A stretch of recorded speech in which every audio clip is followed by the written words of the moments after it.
Hello, good evening friend. Today I will discuss the topic of IPC section 363A. 363A क्या कहती है? Kidnapping or maiming a minor for purpose of begging. किसी बच्चे को kidnap करना, उसको विकलांग करके या अदरवाइज ऐसे ही उसको भीख मांगने के लिए उपयोग में लाना। चलिए आइए स्टार्ट करते हैं। हूएवर किडनैप एनी माइनर, कोई है ना किसी माइनर को, बच्चे को, माइनर की डेफिनेशन भी आगे आएगी, माइनर की कितनी एज बताई गई है। हूएवर किडनैप एनी माइनर और not being the lawful guardian of a minor obtain the custody of the minor in order that such minor may be employed or used for the purpose of begging। कोई व्यक्ति है ना जो किसी उसका lawful guardian नहीं है और वो उस बालक को bagging for the purpose of bagging के लिए यूज़ कर रहा है कोई व्यक्ति, तो उसको कितनी पनिशमेंट होगी? Shall be punishable with imprisonment of either description for a term which may extend to 10 years and shall also liable to fine। उसको 10 ईयर तक की पनिशमेंट होगी। और सेकंड पॉइंट है whoever means any minor in order that such minor may be employed or used for the purpose of begging shall be punished with imprisonment for life and shall also be liable to fine। अगर कोई व्यक्ति है ना किसी को bagging करवाने के लिए किसी बालक को है ना उसका विकलांग कर दे तो उसको इम्प्रिजनमेंट फॉर लाइफ हो सकती है और shall also liable to fine.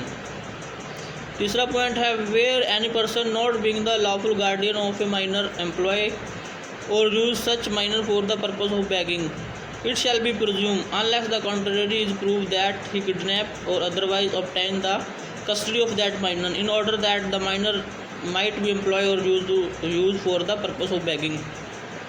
Third point में क्या कहा गया है कि भी अगर कोई व्यक्ति है ना कोई व्यक्ति किसी माइनर को यूज़ कर रहा है बैगिंग के लिए, तो वो उसको बैगिंग के लिए यूज़ कर रहा है तो वो उसका लॉफुल गार्डियन नहीं है,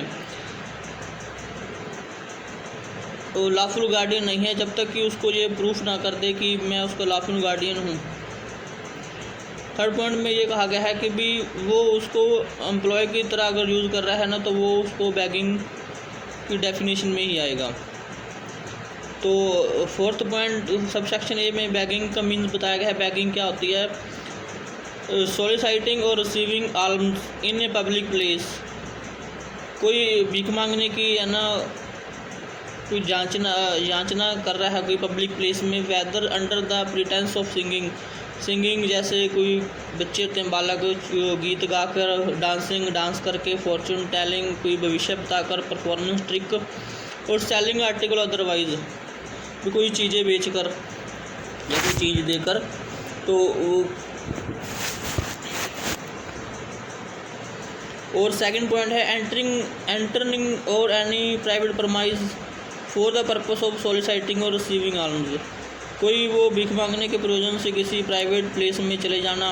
एक्सपोजिंग और exhibiting with the object of obtaining और एक्सटॉर्टिंग आलम्स एनी सोर बाउंड इंजरी डिफॉर्मिटी और डिसीज वेदर ऑफ हिमसेल्फ और of any other person of animal, भीख मांगने के लिए विकलांग कर देना बच्चों को या किसी जानवर को विकलांग कर देना, कोई इंजरी दे देना। Using a minor as an exhibit for the purpose of soliciting or receiving आलम, भीख मांगने के लिए बच्चों को कोई ऐसी बच्चों को चित्रकारी कर देना बच्चों को ऊपर भीख मांगने के प्रयोजन के लिए।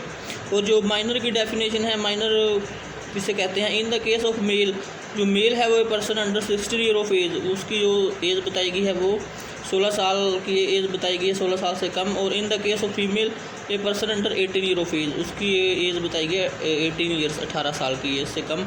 जो फीमेल है 18 ईयर्स और जो मेल है 16 year.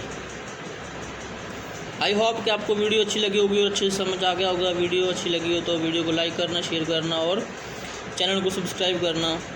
Take care, thank you.